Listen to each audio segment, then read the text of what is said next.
एक बार एक व्यक्ति भगवान बुद्ध के पास आया और वह रोते हुए भगवान बुद्ध से कहने लगा, भगवान, मेरा एकमात्र पुत्र था जिसकी आज मृत्यु हो गई। तभी से मैं अपने पुत्र की शोक में ना ठीक से सो पाता हूँ और ना ठीक से खा पाता हूँ। बस एक ही आशा लगाए बैठा रहता हूँ कि कहीं से मेरा पुत्र फिर से आ जाए। उसकी दशा देखकर भगवान बुद्ध बोले, लगाव से दुख ही होता है।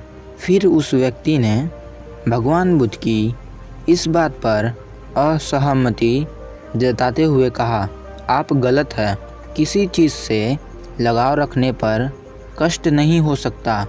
लगाव या प्रेम तो प्रसन्नता और आनंद देता है। भगवान बुद्ध और कुछ कहते कि इससे पहले वह मूर्ख व्यक्ति भगवान बुद्ध को भला बुरा कहता हुआ वहाँ से चला गया।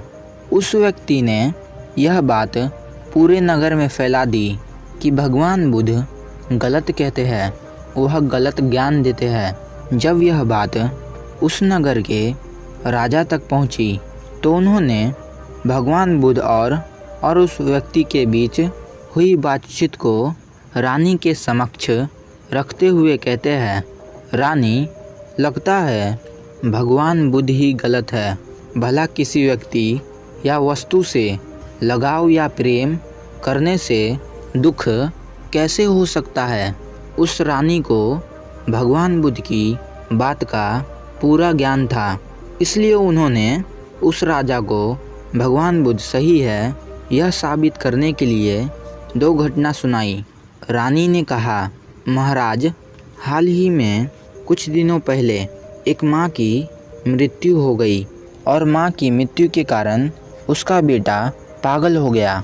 और दूसरी घटना यह है कि दो प्रेमी थे तथा उसमें से लड़की का विवाह किसी और से हो जाने पर लड़के ने आत्महत्या कर ली। इस दोनों घटना से यही पता चलता है कि लगाव से बड़ा ही दुख होता है। फिर वह रानी राजा को आगे कहती है, महाराज, क्या आप राजकुमारी से प्रेम करते हैं? राजा चकित होकर बोले, अवश्य ही करता हूँ। रानी ने फिर राजा से प्रश्न किया, यदि राजकुमारी किसी दुर्घटना का शिकार हो जाए तो क्या आपको दुख नहीं होगा? राजा ने कहा, मुझे अवश्य ही बहुत दुख होगा। अब राजा को भगवान बुद्ध की बात पूरी तरह से समझ में आ गई। हाँ दोस्तों, जरूर लगाव या प्रेम हमें आनंद देता है, किंतु यह एक सीमित काल तक होता है। जो हमें प्रिय है उसे कष्ट में देख यह प्रेम दुख में बदलकर बहुत तकलीफ देता है। आपने देखा होगा, पतंगा आग से प्रेम करती है तो उसका अंत आग में जलकर हो जाता है, क्योंकि वह प्रेम में अपने आप को आग में समर्पित कर देती है। भौरा कमल से प्रेम करता है और वह कमल के फूल के बीच बैठ जाता है और अंत में सूर्यास्त होने के बाद वह कमल की पंखुड़ियों में अर्थात कमल के फूल के बीच बंद होकर अपने प्राण त्याग देता है।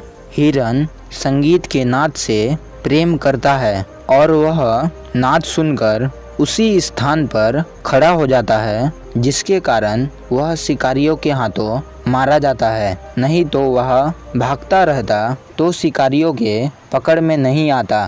कहने का अर्थ यही है, प्रेम चाहे जिससे भी करो उसका अंत बड़ा ही दुखदाई होता है। इसलिए प्रेम जिससे भी करो संयम से करो, जिससे आपको कम दुख होगा। इसका मतलब यह है कि प्रेम या लगाव रखो, पर इतना मत रखो जिससे आप उसमें उलझ जाओ और जिसके कारण आपका अंत हो जाए।